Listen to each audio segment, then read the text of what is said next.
Tomorrow is MS Day, Multiple Sclerosis Day. Is it around the world? I'll just introduce Marcus Stafford, who's the CEO.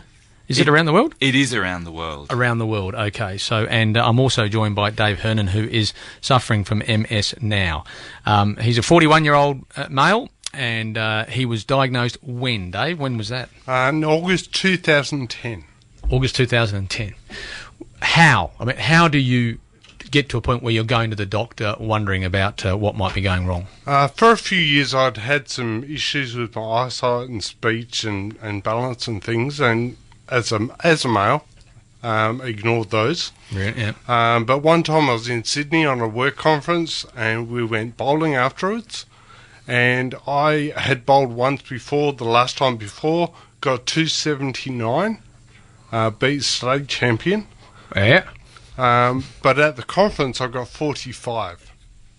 So I rang my wife from Sydney and said there's something seriously wrong, and I went and saw the GP when I got back, and he referred me onto a neuro, and that was it. And when you say that was it, what do they do to determine that that's what you've got? Some blood tests and an MRI scan.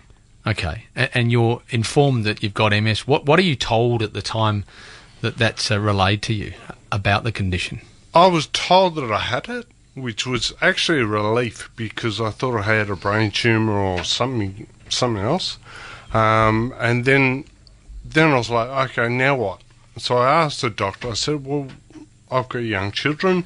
Do I get to walk them down the aisle? Am I going to be in a chair? And she said, look, every person's different, so there's no way of knowing what you are going to experience. You will experience something, but not everyone's the same. So since that time in 2010, what have you experienced? How has it progressed or stayed the same, and where are you at now? At the moment, it's probably the best it's been in for years. My speech is a little bit off. My balance is a bit off. My fine motor skills in my right hand are pretty much non-existent. My 6-year-old son has better handwriting than I do.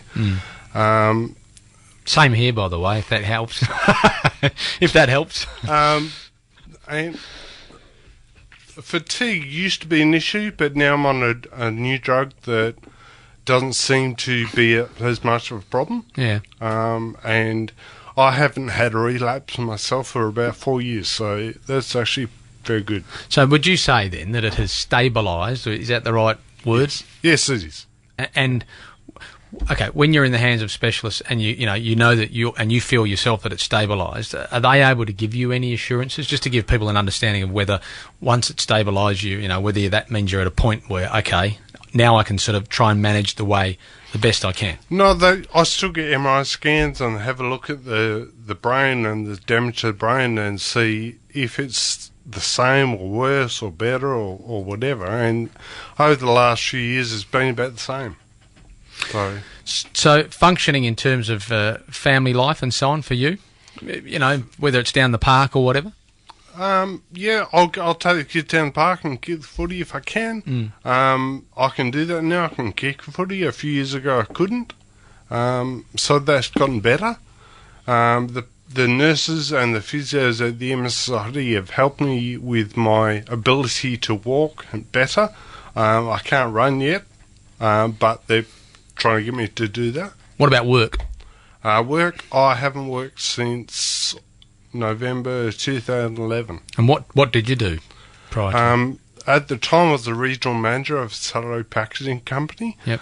Did a lot of public speaking, which obviously if you sound like you've been drinking is not a good look. And I was always tired. They were quite good in the forms that had to be written because I lost the ability to write. They'd put on the computer so I could just type it in. So they were quite good about that. But yeah, since then I haven't worked. And how do you deal with that? I know that must be one of the hardest things in terms of you've got obviously a lot of time on your hands where you may be just dealing with this.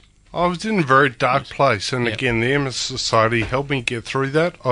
From Gail at front desk to the nurses, the physios, and the counsellors. They all do a wonderful job, and I've used every aspect and every service they've got. because I was in a very dark place. I didn't know where I was going to be. I didn't know what was going to happen tomorrow. Then someone suggested to me Starlight, Sick Kids. So I volunteered there 2 days a week, and for the time that I'm there, they get to forget about whatever it is that they're in there for, and I get to forget about all my problems. And so it's a win-win. And every other day I find that I've got something to do, whether it's going to the park or going to the city or going to 6PR and doing an interview. There's always seems to be something on, so I'm not sitting at home bored. Right. Because I used to be very much involved in work. I'd be up at 6, or sometimes I wouldn't get home till 10, be jetting around the countryside, and now I don't. All right, Marcus, I'll bring you in here. Obviously, you've seen a lot of people that have gone through MS. Some don't come out the other end of it, to be blunt. Do you see it on all different levels? So you look across now at what he's going through, what Dave's going through, and do you see that regularly, or is it so varied, the different levels of MS that people suffer? Yeah, no, they're good questions, Gary. The answer is that everybody's journey is a different one. But although we're talking tomorrow about Global MS Day, for Dave and the thousands of other Daves that we look after here in Western Australia, every day is their MS Day. So for some people, they'll be diagnosed on day 1, and 40 years later, they might have a bit of foot drop, bit of limping, a little bit of numbness in their fingers or joints. And for others, diagnosed on day 1, and in less than 4 years, they're driving an electric wheelchair with their chin. So, and one of the scariest things about this condition is the absolute uncertainty that you wake up every day and wonder if this is going to be your really bad MS day. What is it, Marcus? Where does it come from? What do the experts know about MS and how it comes on, and who it chooses? It's a condition of the central nervous system where the body misreads its own form and decides to eat away at the myelin sheath and the protective covering from the brain down the spinal cord. And that leads to all sorts of impacts, be they either cognitive or physical or a mix of the two. Who does it affect? Everyone. It doesn't matter if you're 18, 58, professional worker, blue-collar worker, it's just indiscriminate. Hereditary? Is there a link? In part, there is a link, but not a very clean and clear link as there is in some other conditions.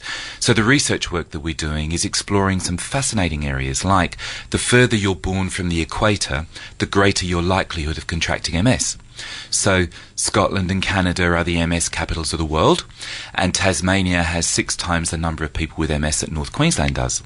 So we used to think that that was off the back of some virus or lurgy that could only survive in colder climes. Now we think it's about vitamin D and sunlight.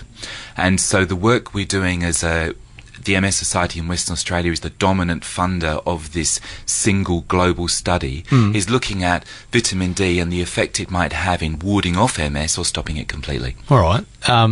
Where's that being done? It's been done through both New Zealand and 16 sites through both New Zealand and Australia. And we have sites like Sir Charles Gardner Hospital here in Western Australia, which is front row centre of that study. So I suppose you'd ask the question, well, Dave, how does Dave... You've lived in Australia, or were you elsewhere? I've always lived here.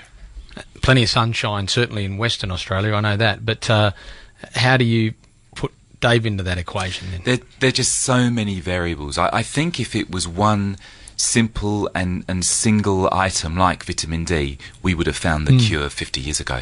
It's likely to be a cocktail of unhappy events around environment, around genetics, around a whole range of different things which come together as an unhappy accident, and so MS is formed.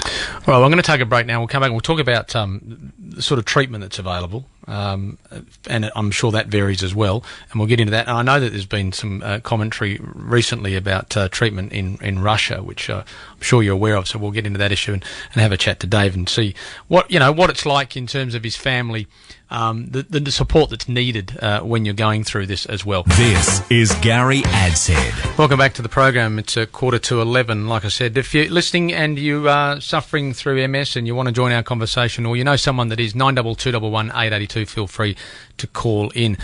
Dave, can I just continue the conversation in terms of what medication is there for you, and how much of an impact has it had? I'm currently on Norbejo, and I've been on that since February last year. That's an oral medication. It is a new one, and I saw immediate results. I was going to the MS Society and exercising in the physio department every Friday, and I was struggling to do 15 push-ups in a minute. After being on the tablet for 5 days, I did 40 push-ups. The week after was 55. I seem to get more energy. Yep. And it's helped with walking and talking and things like that. All right. I think you said before we started talking about the internet, is there much out there that you explore, or, are there... and then we'll talk about there's something radical obviously going on in Russia at the moment in terms of therapy, but I mean, do you try natural therapies as well, or have you found that it just doesn't? I haven't. When I first got diagnosed, I was told avoid the internet. Okay. There are too many sites on there that say we can cure it, whatever. And normal people go, yeah, I'll check. If you type in cure for MS, I think the last time I looked, there was 1.8 billion results. Right. And a lot of them are rabbits down holes that will take you nowhere other different foods, different drinks, different diets, different everything can cure it. And it just blows your mind. All right. So you're better off just dealing with the people that know, because they'll just point you in the right direction, whether it's your doctor or the MS Society themselves, so you're not confused or you get too much information.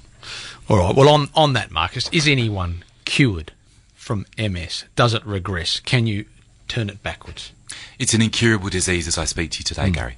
So the work that we're doing is desperately looking for that cure to help Dave and so many others.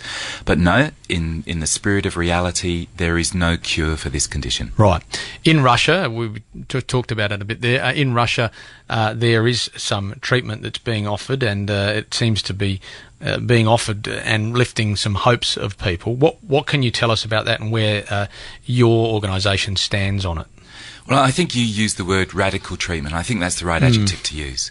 It is, we're not against the treatment, but at the moment we're finding the balance between ethical recommendation, looking after the safety of people with MS, versus freedom of choice and control for the person with a disability. And I think the answer lies somewhere down the middle of that.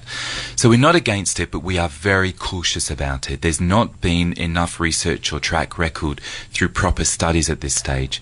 And it is a brutal therapy of chemotherapy, which with diffusing off stem cells for the individual, then with reintroduction. And Gary, people die from this. This is not a kind of a back of the fag packet, let's give it a go conversation. This is a very, very serious treatment, and we need to respond to that responsibly. Is it a last, you've obviously heard about it, Dave, is it a last roll of the dice type thing for people, or are people going far too early? I would think that if you're in a chair or you've got a form of MS that's too advanced for medication or anything like that, and you've got no other choice, maybe. For people like myself, I wouldn't even try it. And that's the approach that we're taking in the MS Society as well. Where do we stand on life expectancy once diagnosed? Have you got those sort of figures that show that, just because you're diagnosed, there's no guarantee either way? It's a really good answer to a great question. 20 years ago, I would have said to you that the average length of an individual's life was cut short by 15 to 20 years. That's not the case now. There is a marginal reduction of life, sort of on an average basis, but with the treatments and the medications available, people with MS can look forward to a normal life expectancy. Now we need to focus on preserving their quality of life through a normal life journey. How many people would you say, have you got West Australian figures, or that are diagnosed every year, or how many people are living with it right now? Yeah, we newly diagnose 16 people in Western Australia every month. You're joking. Oh, that surprised me. That does surprise me. So 16 people every month, and they range from school children right the way through to people in their 80s. It must really be, for people who are studying the causes and ways to tackle it, it must be a real mystery. It is, but I tell you, it is a mystery, but it makes us determined and passionate about getting this thing right. So when you meet someone who is in the prime of their life, they're in their 20s, they're thinking about their career, they're thinking about their family, and suddenly within one neurologist's appointment, they're managing an incurable condition, sure focuses the mind, Gary. Can you address whether or not there's more of a prevalence of it in this day and age, that we can put it down to some kind of modern phenomenon, or is this something that we've had through history?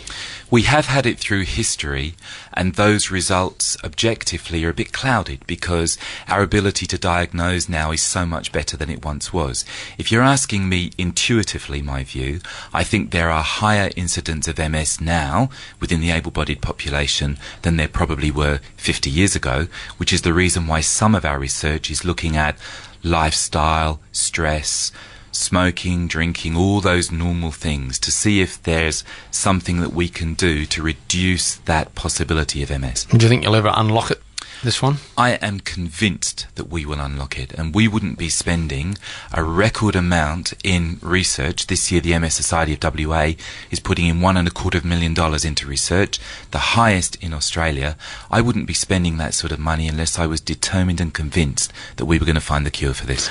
Where does it come from? We all know about budgets that the government come down with, and what's there for medical research. There's been a debate going on in the last few weeks about the latest federal budget and medical research. What sort of where do you go for that funding? We come to you, and we come to West Australians who are getting up every day with their alarm clock and going to work. They're buying our raffle tickets, they're attending our events. So none of our research funding comes from any form of government source. It comes from mums, dads and local businesses right here in Western Australia. The government must put something in. The government puts nothing in. The government puts money in to help with service provision for people with MS. Yep. But as far as research is concerned, our $1.25 million contribution research is entirely of our own making. And are there people, though, working in some of the institutes that we have here in medical research? There are, and I'm delighted to say that we've quarantined $500,000 of that 1.25 for Western Australia alone. I'm very proud of this state. I'm very proud of some of the incredible brains that we've got working in universities and research institutions, and we're doing what we can to help them find the cure. All right, Dave, going forward for you, have you got to a point where you can see a future? Because it must be, like you said, you went to a dark place, and I would imagine that on top of MS that you're dealing with as a disease that you are working to try and resolve, there must be issues of depression that can come in from time to time as well. There used to be. Now I look like I couldn't even look towards the next day at one stage. Now I look at retirement and okay, the raising of the age of accessing super till 70. No, don't look at that, Dave. No one wants to look at that. Well, I don't that want to hurts me because my income's okay until I'm 65. Yeah. There's 5 years I have to worry about. Yeah. And I'm way off that age, but now I look towards that age because now I try to be more positive. And like Marcus said, I'm sure that we're close. Hopefully in the next few years, there's a cure and I can start working again. It's to sort of compare your situation, because I do know that with MS it can strike very quickly in terms of it comes on and there is no recovery and there is no stabilisation. Is that right? Do you know how many people that impacts on? Most people start with relapsing remitting MS, which is as you describe it, so peaks and troughs of disability, and then after a period of time averaging around 10 years, it just becomes a steady decline of disability. Usually people don't recover from MS on a permanent basis. The medications and treatments now are about managing the condition. All right, well, just before we finish, where do people go if they want to know a bit more about MS Day, how they can help you guys out? Well, we'll be around tomorrow in the city of Perth. We'll have buses, we'll have tin rattles. But for education and awareness, which is really what this is about, go onto our website, the MSWA website, or give us a call, and we would just be delighted to help both the able-bodied population and families and carers and loved ones of people with MS as well. All right, well, thanks for coming in. Dave, thanks very much for doing the job that you're doing, because it is a job. You're out there telling people what this is all about and making them aware of something that maybe, you know, you go about your day-to-day life, you don't think about too much sometimes, and it's good to have people like you out there advocating for it and reminding us that we've got to keep looking for cures, don't we? You're most welcome. Good on you guys. Thanks very much for that.